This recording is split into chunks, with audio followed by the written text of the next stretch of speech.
আমার মুসলমান বন্ধুগণ, গভীর মনোযোগ। এই দুনিয়ার জমিনে আখিরি জামানার পয়গম্বর সরকারি কায়নাত দো জাহানের সরদার নবী রহমত জনাবে মুহাম্মদ রাসূলুল্লাহ সাল্লাল্লাহু আলাইহি ওয়াসাল্লাম যখন আমেনার গর্ভে চলে আসলেন, আমেনার গর্ভে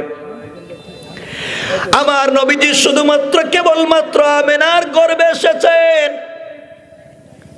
হযরতে আমেনার গর্ভে যেদিন আমার নবী আগমন করলেন, ওই দিন থেকে হযরতে আমেনা বলেন, আমার পুরা বডি থেকে যেন জান্নাতুল ফিরদাউসের মেশকে আম্বরের গ্রান বের হয়ে যায়।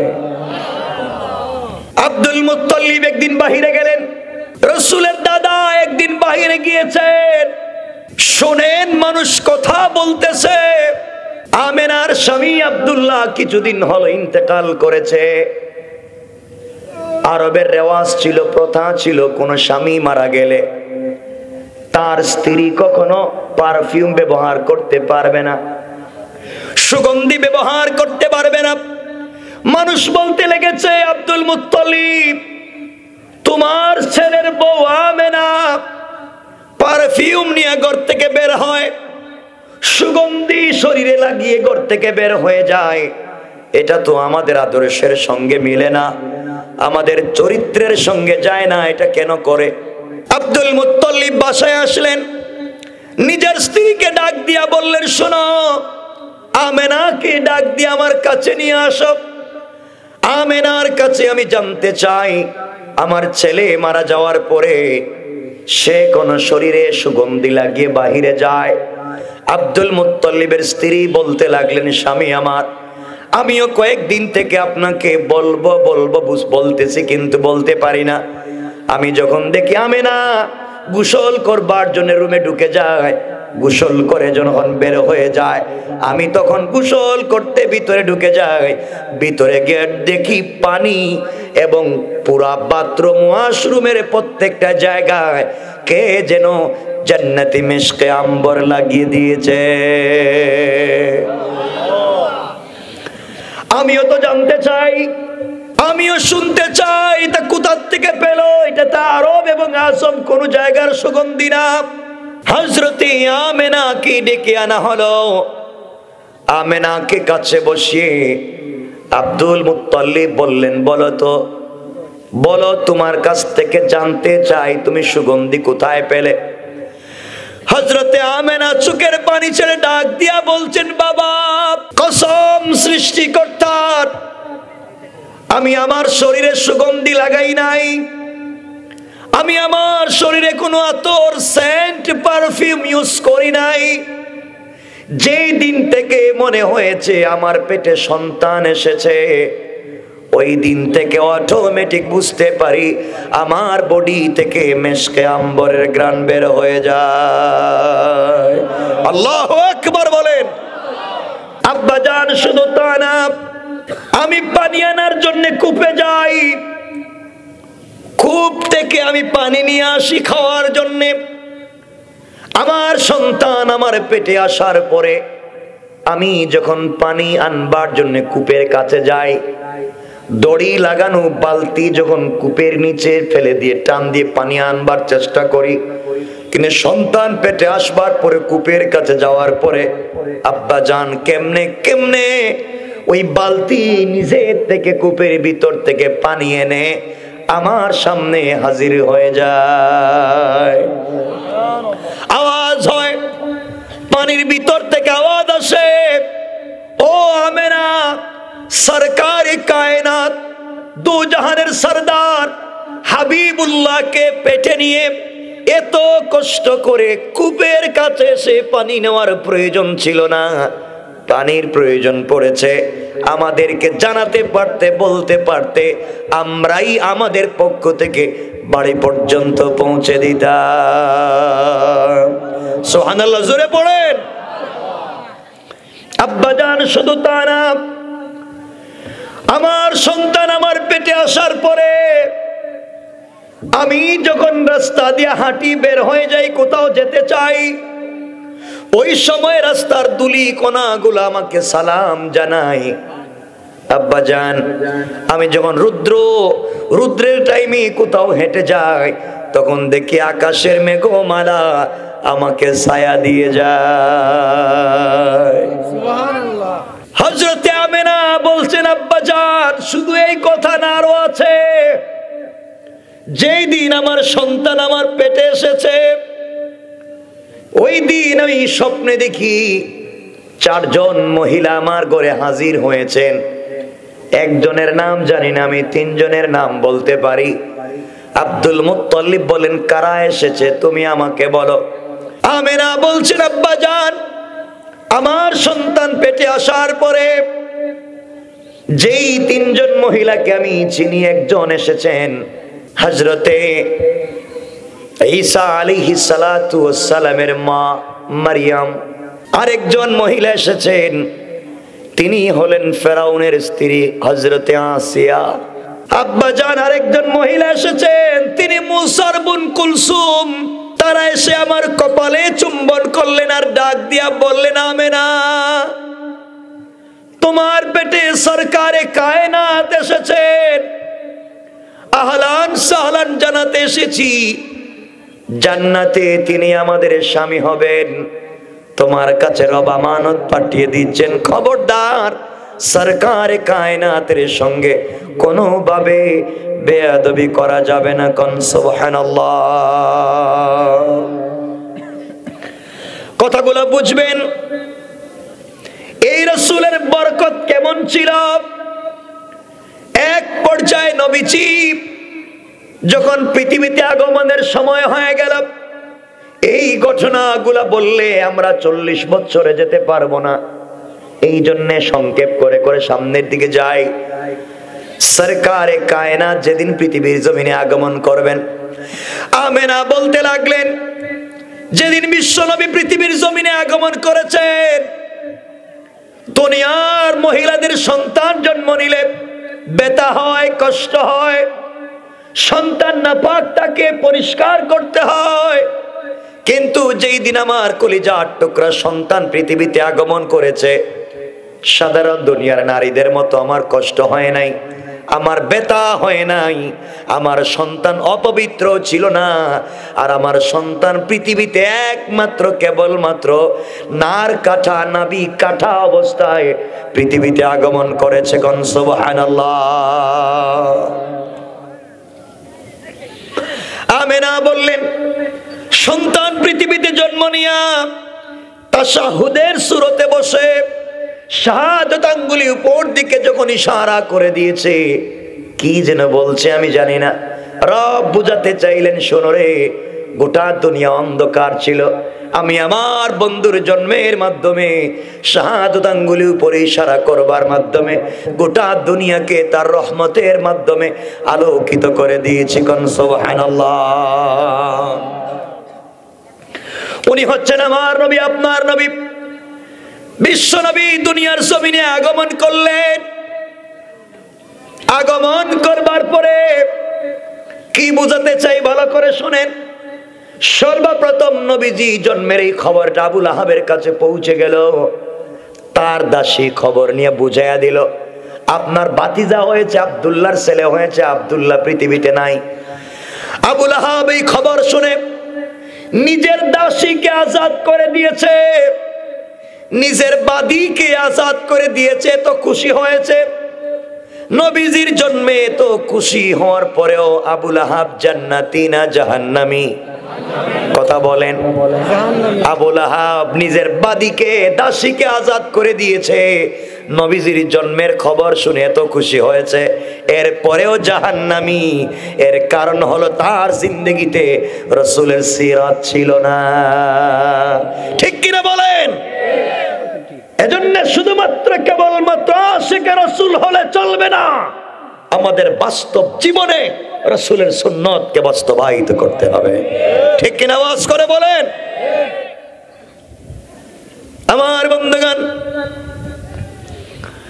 আব্দুল মুত্তালিব আমার নবীজিকে কুলে নিলেন, উঠানের ভিতরে নিয়া দোলনায় রেখে দিলেন, দোল খাওয়াচ্ছেন।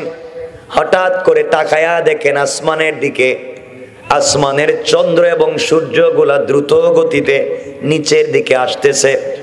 চিৎকার শুরু করে দিলেন, কান্না শুরু করে দিলেন। এখন কি হবে? কেউ বলেছেন আবু তালেবের কথা, কেউ আব্দুল মুত্তালিবের কথা, কেউ বলেছে আমার ভাতিজার কি হবে, কেউ বলেছে আমার নাতির কি হবে। কাছাকাছি চলে এসেছে। এমন সময় তাকায়া দেখে আর আসে না, নবীজির কাছাকাছি আসে না। ওখানে আসার পরে দেখা যায় ওলা থেমে গিয়েছে।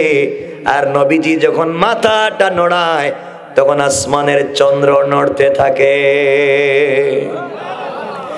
আমার নবীজি যখন হাত পা নাড়ায় তখন আসমানের তারকাগুলা নড়ে। এর কারণ কি ভালো করে বুঝবেন। হযরতে আমেনা নবীজিকে কোলে নিয়ে একদিন কান্না করে বলছেন, আল্লাহ, আজ যদি আমার স্বামী বেঁচে থাকতেন, আমার স্বামী পৃথিবীতে বেঁচে থাকলে আমার সন্তানটাকে কোলে নিয়া, আমার সন্তানটাকে কোলে নিয়া হয়তো মক্কার বাজার থেকে, উক্কাজের মেলা থেকে, মাজান্না থেকে খেলনা নিয়ে আসতেন। ছোট্ট বাচ্চাটার জন্য কোনো খেলনা নিয়ে আসতেন। আজ আমার সন্তানের পিতা নাই, এই জন্য কেউ কিছু নিয়ে আসে না। আল্লাহ বুঝাইয়া দিলেন, আমিনা রে, তোমার স্বামী মুহাম্মদের বাবা আব্দুল্লাহ পৃথিবীতে বেঁচে থাকলে নবীজির জন্য কি খেলনা নিয়ে আসতো। হয়তো সে প্লাস্টিকের কোনো খেলনা, মাটির কোনো খেলনা, কাঠের কোনো খেলনা নিয়ে আসতো। আর আমি আল্লাহ আমার বন্ধুর জন্যে আসমানের চন্দ্র সূর্যগুলাকে খেলার সাথী বানাইয়া দিয়েছি। সুবহানাল্লাহ, জোরে পড়েন। কথাগুলা বলি, মূল আলোচনায় যেতে পারবো না। এই জন্যে ধরেন নবীজি বড় হয়ে গিয়েছেন, 40 বছর হয়ে গিয়েছে। মধ্যখানের এগুলা আমাদের জন্য সিরাত নয়, আমাদের অনুসরণের কিছু নাই। নবীজি 40 বছরে পৌঁছে গেলেন। এবার নবীজির কাছে আল্লাহ জানাইয়া দিতে চান, বন্ধুরে, তোমার কাছে আমি রব তাওহীদ দিতে চাই, রিসালাত দিতে চাই। নবীজির কাছে আল্লাহ দায়িত্ব পাঠাইয়া দিতে চায়। আমার বন্ধুগণ, নবীজিকে দাওয়াতের জন্য আল্লাহ তৈরি করতে লাগলেন। দাওয়াত দিতে গেলে কম পক্ষে 2টা জিনিস লাগে।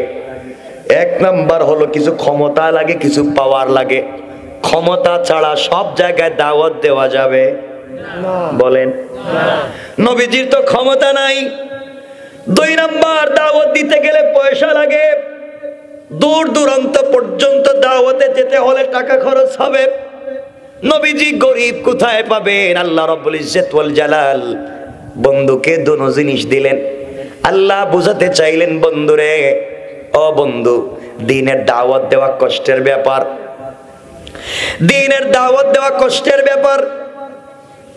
ওয়াদানা আনকা উসরাক, আপনার বুকের উপরে যে চাপ ছিল, কষ্ট ছিল, আল্লাযী আনকাযা যাহরাক, যে বুকের চাপকে আপনি কষ্ট মনে করতেন, আমি আল্লাহ দূর করে দিয়েছি। 1 নম্বরে, মক্কার সবথেকে ধনী শিল্পপতি নারী হযরতে খাদিজাকে তোমার প্রেমে ফেলে দিয়া ওই মেয়েটাকে তোমার কাছে বিয়ে দিয়ে তার সমুদয় সম্পত্তি ইসলামের রাস্তায় ব্যয় করে দিয়ে ইসলামের সমুন্নত ক্ষমতা আমি বাড়াইয়া দিলাম।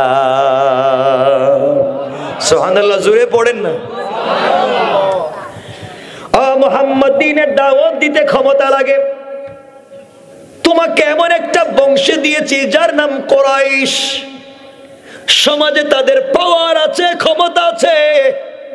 তোমার চাচা আবু তালেব, সে কালিমা পড়ে নাই, কিন্তু আবু তালেব তো আমার নবীজিকে হাতে করে নিয়া কাবা চত্বরে দাঁড়িয়ে বলেছিলেন, মক্কাবাসী শোনো, আমার ভাতিজা কি বলছে তোমরা জানো আর আমি জানি। আমার ভাতিজা নতুন দ্বীনের দাওয়াত দিচ্ছে। তোমাদের ভালো লাগলে মানবে, ভালো না লাগলে মানবে না। কিন্তু কেউ যদি আমার ভাতিজার দিকে আঙ্গুল উঠাইয়া তাকায়, চোখ লাল করে তাকায়, আমি আবু তালেব কালিমা না পড়তে পারি, কিন্তু আমার ভাতিজার বিরুদ্ধে দাঁড়িয়ে গেলে তাকে জিন্দেগিতে আস্ত রাখবো না। আল্লাহু আকবার বলেন। নবীজি দুটো জিনিস পাইলেন। আমি মূল বিষয় যেটা বুঝাতে চাইবো, হয়তো আপনারা বুঝতে পারবেন। তাই দিনের দাওয়াত দিতে যে দুটো জিনিস লাগে, দুটোটা এখন রাসূলের আছে। কথা বলেন না কেন? সবাই বলেন, আর একটু জোরে বলেন। আপনাদের মনে কষ্ট হইতেছে? আচ্ছা, আছে, মনে রাখবেন। এবার রাসূল দ্বীনের দাওয়াত দিবেন, রব তৈরি করে দিলে এবার রাসূলের কাছে ওহী আসা শুরু হচ্ছে। কথাগুলো বুঝবেন, যেহেতু সিরাত কি বুঝাতে চায়। আমার নবীজি নবুয়ত লাভের আগে আল্লাহকে ডাকতেন, ধ্যান করতেন, গারে হেরায় বসে বসে ধ্যান করতেন। নবীজি গারে হেরায় বসে বসে ধ্যান করতেছেন, হঠাৎ করে একদিন তাকাইয়া দেখেন, নবীজি যখন জিকির করতেছেন রবের নামে, তাকাইয়া দেখেন আসমান জমিনের মধ্যখানে নূরের মিম্বরে বসে কে যেন আমার নবীকে ইয়া মুহাম্মদ, ইয়া মুহাম্মদ বলে ডাকতেছে। নবীজি আশ্চর্য হয়ে গেলেন, এই হেরা গুহায় কেউ নাই, আশেপাশে কোনো মানুষ নাই, আসমান জমিনের মধ্যখানে নূরের মিম্বরে কে বসে আমাকে ডাক দে। ভয়ে ঠেলায় বাড়িতে পৌঁছে গেলেন। খাদিজা কে এসে বলছেন, খাদিজা আমার ভয় হচ্ছে, কে যেন আমাকে ডাক দিয়া মোহাম্মদ বলে আমার নাম জানলো কেমনে, আমার ভয় হচ্ছে। হযরতে খাদিজা সাধারণ কোন নারী ছিলেন না, জ্ঞানীও ছিলেন, চালাক এবং সচেতন ছিলেন। তিনি ডাক দিয়ে বললেন, স্বামীরে, আপনাকে দেখে, আপনাকে পরীক্ষা করে, আমানতদারি বুঝে আপনার 21 অথবা 25 বছর বয়সে আমি 45 বছরের একজন বৃদ্ধা আপনাকে বিয়ে করেছি। আপনাকে আমি 40 বছর এখন আপনার হয়ে গিয়েছে। আমি 21 থেকে আপনাকে 19 অথবা 25 থেকে আপনাকে দেখতেছি, এই 15 বছর আপনাকে ভালো করে আমি চিনি। আমার মন বলছে কোন জিন্নাত এবং শয়তান আপনাকে ধোঁকা দিতে পারে না, নিশ্চয় আল্লাহর কোন রহমতের ফেরেশতা হবে। আর যদি আপনাকে এভাবে ডাক দে, আপনি বলবেন প্রতিদিন ডাকো কেন, কিছু বলার থাকলে বলে দাও। আল্লাহু আকবার। সাপোর্ট দিচ্ছেন স্ত্রী, কারণ আপনি যত বড় পীর হন, যত বড় বুজুর্গ হন, কেউ না জানলে আপনার বউ জানে আপনি কত নম্বরের পীর। ঠিক না জোরে কোন? আপনি পাবলিকের কাছে যত বড়ই বুজুর্গ হন, আপনার বউ জানে আপনি কত নম্বরের পীর নাকি টাটকা শয়তান। এজন্য আমার বন্ধুগণ, রাসূল পাক সাল্লাল্লাহু আলাইহি ওয়াসাল্লাম আবার পৌঁছে গেলেন। কিছুদিন পরে দেখেন নূরের মিম্বরে বসে কে ডাক দিয়ে বলছে, ইয়া মুহাম্মদ। এবার নবীজির মনে পড়েছে স্ত্রীর কথা। স্ত্রী তো বলেছেন কেউ ধোঁকা দিতে পারে না, আমি কেন কথা বলি না। নবীজি দাঁড়াইয়া বলেন, কে তুমি, আমারে ডাক দাও, কিছু কও না কেন, কেমনে আমারে চিনো? জিবরিল আমিন বলছেন, ইয়া রাসূলুল্লাহ। আল্লাহু আকবার। নবীজি চিন্তায় পড়ে গেলেন, আমার রাসূল বলে কেন?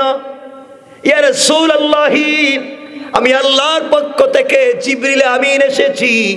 এই মুহূর্তে আল্লাহ আপনার কাছে কোরআন নাজিল করে আল্লাহর তাওহীদ এবং আপনাকে রিসালাত দিয়ে নবী এবং রাসূল হিসেবে স্বীকৃতি দিতে চায়।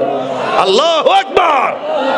আপনাকে সমাজের দায়িত্ব নিতে হবে, গোটা দুনিয়ার মানুষের চরিত্রের পরিবর্তন করতে হবে, জাহালত দূর করে দিতে হবে, শয়তানি বদমাইশি হামলা সব দূর করে দিয়ে আল্লাহর জমিনে আল্লাহর দ্বীন কায়েমের দায়িত্ব নেওয়া লাগবে। ঠিক কিনা বলেন? সুতরাং যুবকদেরকে বলছি, শুনো, আল্লাহর জমিনে আল্লাহর দ্বীন কায়েম করতে গেলে হামলা আসবে, মামলা আসবে, অস্তিত্ব সংকটে আসবে, ভয় ভীতি আসবে, পিছনে চলে গেলে চলবে না। ঠিক কিনা বলেন? তোমাকে আমাকে দাঁড়িয়ে থাকতে হবে। আমার বন্ধুগণ, সামনে গেলে বুঝবেন কি বোঝাতে চাই। রাসূল পাক সাল্লাল্লাহু কাছে জিবরিল আমিন এসে বলছেন, ইয়া রাসূলুল্লাহ, আপনি পড়েন ইকরা। নবীজি বলেন, ওটা তো আমি পারি না। জিবরাইল বলছেন, বলেন না ইকরা। নবীজি বলছেন, আমি পারি না। আবার বলছেন ইকরা। নবীজি বলছেন, কি বলছো, আমি পারি না। জিবরাইল আল্লাহকে বলছেন, আল্লাহ, আপনি এত বিশাল কোরআন একটা পাহাড় নিতে চাইলো না, আসমান জমিন নিতে চাইলো না, কেউ নিতে চাইলো না। এই কোরআন দিছেন আপনি এমন একজনের কাছে, উনি ইকরাই বলতে পারে না। রব ডাক দিয়ে বলেছেন, জিবরাইল যাকে আমার জমিনে প্রতিনিধি বানাতে চায়, যাকে আমার পরে সমাজের দায়িত্ব দিতে চায়, তাকে ভাবে আমি কষ্ট দিতে চাই না, কিতাবের মুখাপেক্ষী রাখতে চাই না। জিবরাইল তোমার বুকটা আমার রাসূলের বুকের সঙ্গে লাগাইয়া দাও, সিনাটা সিনার সঙ্গে লাগাইয়া দাও, আর আমি আল্লাহর নিজ জিম্মাদারিতে 30 পারা কোরআন তার সিনায় নাজিল করার দায়িত্ব নিয়ে নিলাম। এজন্য ইলম সিনাদের সিনা, ইলম এক সিনা থেকে আরেক সিনায় যায়। আমার বন্ধুগণ কথাগুলো বুঝেন। এবার আমার নবীজি রিসালাত এবং নবুয়ত নিয়ে বাড়িতে ফিরলেন। সংক্ষেপ করে করে বলে যাই তাহলে বুঝবেন। নবীজির কাছে বাড়িতে পৌঁছে গেলেন, জ্বর উঠে গিয়েছে। জিবরাইলের সঙ্গে প্রথম ধাক্কা, কারণ জিবরাইলের সঙ্গে প্রথম ধাক্কা লেগেছে, জ্বর উঠে গিয়েছে। সমাজে দেখবেন ভালো মানুষের চেহারা দেখলে কিছু মাস্তানও কালো হয়ে যায়। বাংলাদেশে কিছু নতুন মাস্তানের আবির্ভাব হয়েছে, তারা আল্লাহর নাম নিলেই তাদের খারাপ লাগে, তাকবীর শুনলে তাদের খারাপ লাগে, ইসলামী আন্দোলনের কর্মী দেখলে তাদের জঙ্গি সন্ত্রাসী বলতে মন চায়। ঠিক কিনা বলেন? মনে রাখবেন এই জমিন আল্লাহর, এই জমিনে শুধুমাত্র কেবলমাত্র হুকুম চলবে আল্লাহর। যাদের কাছে তাকবীরের আওয়াজ শুনলে খারাপ লাগে, শরীরে চুলকায়, মনে রাখবেন এরা হলো এই জামানার আবু লাহাব আর আবু জাহাল। কোন ঠিক কিনা? আমার মুসলমান বন্ধুগণ, ঘরে আসবার পরে যখন কাঁপতেছেন, জ্বর উঠে গিয়েছে, হযরতে খাদিজা বলছেন, স্বামী কি হলো? নবীজি বলছেন, না কিছু হয় নাই। খাদিজা বলছেন, আপনি আমার কাছে কিছুই গোপন করবেন না, আপনাকে খুব ভালো করে আমি চিনি, আপনি সহজ সরল মানুষ। কেন আপনার জ্বর উঠেছে? ভয় পাইছেন কিনা, কোথাও কিছু হয়েছে কিনা আমাকে বলেন। নবীজি চিন্তা করলেন, আমি যদি বলি আমি নবী এবং রাসূল, আর আমার স্ত্রী যদি আমার কথা বিশ্বাস না করে, এর চাইতে লজ্জার আর কিছু হতে পারে না যে বউ আমার কথা শুনে না। এই জন্য নবীজি বলতে চায় না, কারণ আপনার কথা বউ কেমনে শুনবে? আপনার কথা সারা দুনিয়ার মানুষ শুনলেও বউ শুনবে না। এর অর্থ বউ জানে আপনি কত নম্বরের বাটপার। কথা কোন না কেন? আল্লাহ রাসূল চিন্তা করলেন, আমি এখন স্ত্রীর কাছে যদি বলি আর স্ত্রী যদি বিশ্বাস না করে, লজ্জার বড় হয়ে যাবে। হযরতে খাদিজা চেপে ধরলেন, বলা লাগবে। এবার নবীজি বলছেন, খাদিজা ওই যে নূরের মিম্বরে বসিয়া মুহাম্মদ বলে ডাক দিয়ে আজ তিনি পরিচয় দিলেন তিনি জিবরাইল, আর আমার কাছে কোরআন নাজিল করে নবুয়ত এবং রিসালাত দিয়ে আল্লাহ আজ থেকে আমাকে নবী এবং রাসূল বানিয়ে পাঠিয়ে দিয়েছে। খাদিজা চোখের পানি ছেড়ে দিলেন আর ডাক দিয়া বললেন, স্বামী রে, কেন আমার কাছে গোপন করতেছেন? প্রথম যেদিন আপনাকে দেখেছিলাম আমি, যেদিন আপনার প্রেমে পড়েছিলাম, ওই দিন থেকে বুঝতে পেরেছি আপনি সাধারণ কোনো মানুষ না। এমন একটা দিনের অপেক্ষা তো আমিও করতেছিলাম। আপনি বলেন তো এই পর্যন্ত কাউকে দিনের দাওয়াত দিয়েছেন কিনা? নবীজি বললেন, খাদিজা না মাত্র আসলাম করে, কারোর সাথে শেয়ার করি নাই। হযরতে খাদিজা বললেন, দেরি করতে চাই না, কে বলেছে জানতে চাই না, আপনি হাত বাড়াইয়া দেন, হাত লম্বা করে দেন, আর পৃথিবীর জমিনে প্রথম মুসলমান আমাকে বানাইয়া ধন্য করে দে। সুবহানাল্লাহ, একটু জোরে বলেন না সুবহানাল্লাহ। কেমন স্ত্রী, কেমন স্বামী! এজন্য যারা এই পৃথিবীতে দিনের দাওয়াত দিয়েছেন তারা ঘর থেকে সাপোর্ট পেয়েছেন। আর না হয় তো স্টিম রুলার যায়, নির্যাতন যায়। নির্যাতনের পরে ঘরে গেলে শান্তি মিলে, কারণ ঘরের ভিতরে গেলে সাপোর্ট পায়। আমার বন্ধুগণ, দিনের দাওয়াত চলতে লাগলো। নবীজির কাছে আয়াত নাজিল হয়ে গেল, ওয়া আনযির আশীরাতাকাল আকরাবিন। পয়গম্বর আরবি, এবার শুধু ঘরের ভিতরে না, আপনার প্রতিবেশীকে দিনের দাওয়াত দেন, আপনারা সে পাশের লোকগুলাকে দ্বীনের দাওয়াত দেন। দাওয়াত দুটা, একটা তাওহীদ আর একটা